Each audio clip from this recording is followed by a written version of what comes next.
অশান্ত বাংলাদেশ, তারই মধ্যে বাংলাদেশের বিজয় দিবস পালন ভারতে। আজ বাংলাদেশের 54তম বিজয় দিবস। ফোর্ট উইলিয়ামে পালন করা হলো বিজয় দিবস। বাংলাদেশ থেকে 9 জন মুক্তিযোদ্ধা এসেছিলেন কলকাতায়। 1971-এ ভারতীয় সেনার কাছে পাকিস্তান সেনার আত্মসমর্পণ। 1971-এর 16 ডিসেম্বর জন্ম হয়েছিল স্বাধীন বাংলাদেশে। দিনটি বিজয় দিবস হিসেবে পালন করে ভারতীয় সেনাবাহিনী। এটা 10 বছর পরে খুবই ভালো লাগছে, খুবই ভালো লাগছে।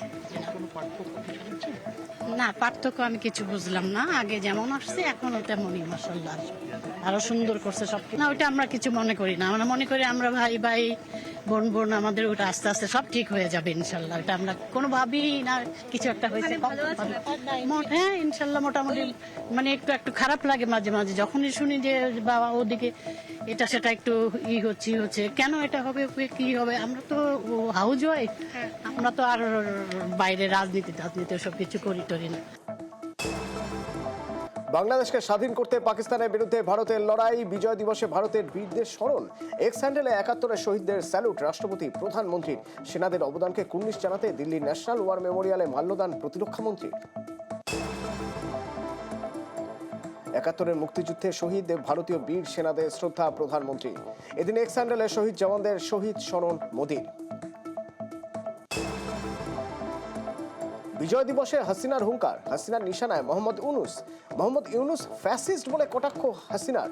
মুক্তিযুদ্ধের কণ্ঠরোধ সরকারের লক্ষ্য, জনগণের প্রতি দায়বদ্ধতা নেই তোপ হাসিনার। বিজয় দিবসে মোহাম্মদ ইউনুসের ভাষণ, হাসিনা সরকারকে তোপ ইউনুসের। বাংলাদেশের অর্থনীতিকে ভেঙেছে হাসিনা সরকার, কটাক্ষ ইউনুসের।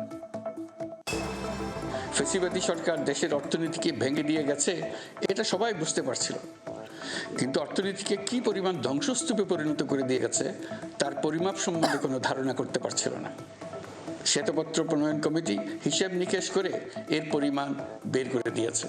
দিন দুপুরে সকলের সামনে থেকে হাজার হাজার কোটি টাকা ব্যাংক থেকে পাচার করে নিয়ে গেছে। কেউ বলার ছিল না, কেউ দেখার ছিল না। বিশাল বিশাল প্রকল্প নেওয়া হয়েছে ঋণের টাকায়। দেশে এমন ধরনের পোষ্যতোষী পুঁজিবাদ তৈরি করা হয়েছিল যার সুবিধাভোগী ছিল স্বৈরাচার ও তার সহযোগীরা। পাচার করা এই টাকা আপনাদেরই টাকা। তারা প্রকাশ্যে আপনাদের কষ্টার্জিত টাকা লুট করে বিদেশে ভোগ বিলাসে ব্যয় করছে। ফের ইউনুসের নিশানায় ভারত সরকার। বিজয় দিবসের ভাষণে ভিসা নিয়ে হুঙ্কার, দিল্লিতে নয় ঢাকাতে দপ্তর সরাতে হবে ইউরোপিয়ান ইউনিয়নের দেশগুলিকে। চ্যালেঞ্জ তদারকি সরকারের প্রধান উপদেষ্টা। ইউরোপীয় দেশগুলোর মধ্যে যাদের ভিসা অফিস নয়াদিল্লিতে আছে তাদেরকে ঢাকা বা অন্য কোনো প্রতিবেশী দেশে ভিসা অফিস নিয়ে আসার জন্য আমি অনুরোধ করেছি। আমি বলেছি ইউরোপীয় দেশগুলোর বিশ্ববিদ্যালয়ে ভর্তির জন্য অনেক বাংলাদেশি শিক্ষার্থীর ভিসা পেতে সমস্যা হয়। তারা যদি ভিসা সেন্টার ঢাকায় নিয়ে আসেন তাহলে আমাদের ছেলে মেয়েদের ভোগান্তি কমে যাবে। এছাড়া অর্থনৈতিক ও সামাজিক ক্ষেত্রে তাদের সহযোগিতার মাত্রা বাড়ানোর বিষয়ে আমি আলাপ করেছি। 2025-এর শেষে বাংলাদেশের সাধারণ নির্বাচন, জাতির উদ্দেশ্যে ভাষণে ঘোষণা মোহাম্মদ ইউনুসের। গত 3টা নির্বাচনে ভোটারদের অংশগ্রহণ করার সুযোগ ছিল না। ভোটার তালিকা যাচাই করার সুযোগ হয়নি কারণ। গত 15 বছরে যারা ভোটার হওয়ার যোগ্য হয়েছে তাদের সবার নাম ভোটার তালিকায় তোলা নিশ্চিত করতে হবে। নির্বাচন কমিশন এবং সকল সামাজিক প্রতিষ্ঠান ও রাজনৈতিক দলের প্রতি আমার আহ্বান, সবাই মিলে আমরা যেন ওই লক্ষ্য অর্জনে নানা প্রকার সৃজনশীল কর্মসূচি গ্রহণ করি। বিশেষ মনোযোগ দিয়ে ভুয়া ভোটারদেরকে তালিকা থেকে বের করে দিতে হবে। আমি সকল প্রধান সংস্কারগুলো সম্পন্ন করে নির্বাচন আয়োজন করার ব্যাপারে বরাবর আপনাদের কাছে আবেদন জানিয়ে এসেছি। মোটা দাগে বলা যায় 2025 সালের শেষ দিক থেকে 2026 সালের প্রথমার্ধের মধ্যে নির্বাচনের সময় নির্ধারণ করা যায়। পেট্রাপোল সীমান্তে বন্ধ আমদানি রপ্তানি। বাংলাদেশের বিজয় দিবস উপলক্ষে আজ পরিষেবা বন্ধ, তবে অন্যান্য দিন এই পরিষেবা স্বাভাবিক থাকে।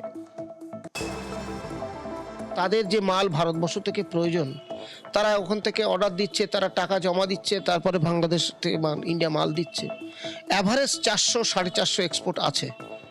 ইম্পোর্টটা একটু কমেছে, সেটা তবুও 150 থেকে 250 মতো অ্যাভারেজ ইম্পোর্ট আছে, অর্থাৎ স্বাভাবিক বলাই যাবে। বাংলাদেশে বিজয় দিবস উপলক্ষে পেট্রাপোলের সীমান্তে বিএসএফ জওয়ানদের মধ্যে ফুল মিষ্টি বিলি।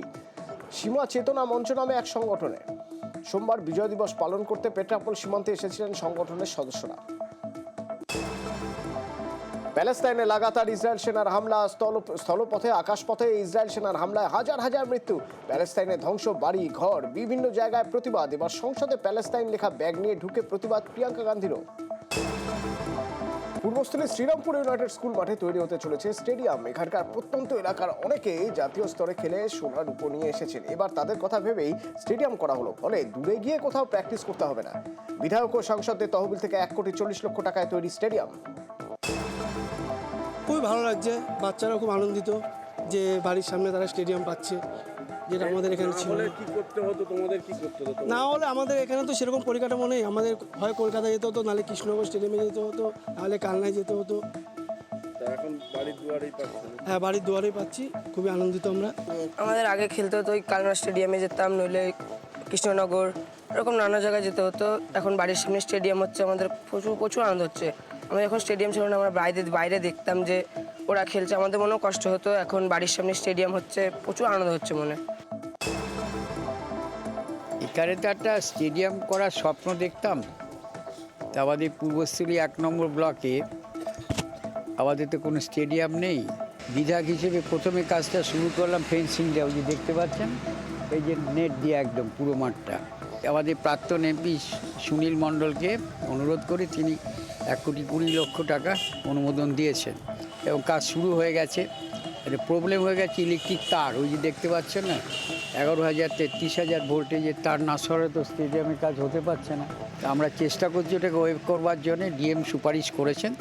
তো অরিবাবু কালকে বলেছেন যে প্রয়োজন 50% মতো করা যেতে পারে। এখন আবার ভিক্ষে নামতে হবে, তারপরে আবার কাজটা তো শুরু হলো। বেহাল সেতুতে সমস্যায় 3টি গ্রামের মানুষ। সেতুতে একাধিক গর্ত, বিপজ্জনক সেতু দিয়ে ঝুঁকির যাতায়াত। ধূপগুড়ির গধেয়ার কুঠি পঞ্চায়েতে দই খাওয়া সেতুর বেহাল অবস্থা। বারবার প্রশাসনকে জানিয়েও কোনো কাজ হয়নি বলে অভিযোগ গ্রামবাসীদের। ব্রিজের হাল তো এমনিতেই খারাপ, তার মধ্যে যে বড় বড় গাড়ি চলে, গাড়ি চলাতে যেরকম আরো বেশি খারাপ হয়ে গেছে। যাতে তাড়াতাড়ি ভালো হয় এটাই না চাই। যে কোনো দিনই তো দুর্ঘটনা ঘটতে পারে। হ্যাঁ, এটা করতে পারে। কত জায়গায় ভাঙায় ব্রিজের? কেন নানান জায়গা ভাঙা, এইটুকু ব্রিজের মধ্যে মোটামুটি 5-7 জায়গায় তো ভাঙা আছেই। এটা এই এলাকার এইটাই একমাত্র রাস্তা, আমাদের একমাত্র ব্রিজ। দীর্ঘদিনের একটা সমস্যা।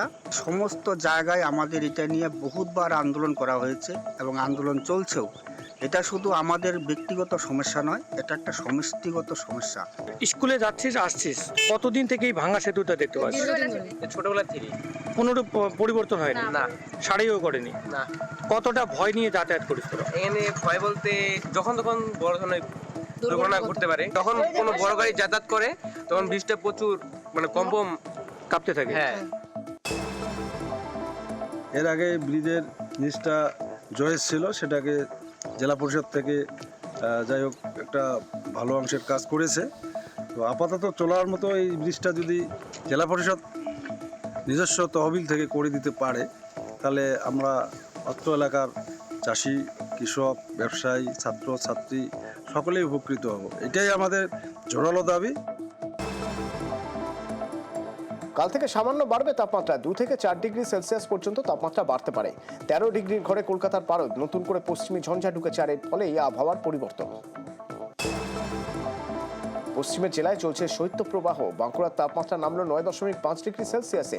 পর্যটকেরা ভিড় জমাচ্ছেন মুকুটমণিপুর, শুশুনিয়া, বিষ্ণুপুর, বিহারীনাথ, গাংদুয়া সহ পর্যটন কেন্দ্রগুলিতে।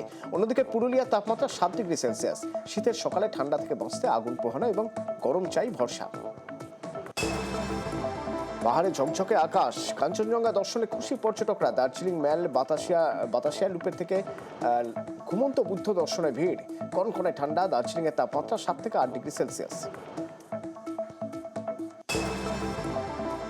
প্রথমবার বিষ্ণুপুরে পোড়ামাটির হাটে হলো পিঠে পুলি উৎসব। বিষ্ণুপুর মহকুমা প্রশাসন ও বাঁকুড়া জেলা প্রশাসনের উদ্যোগ। মোট 22টি স্টলে 100 রকমের পিঠে নিয়ে এসেছিলেন এলাকার মহিলারা। পাটিসাপটা, কুলি পিঠে, সাজের পিঠে, ক্ষীরের ভাপা পিঠে, ডালের ভাপা পিঠে, রকমারি পিঠে।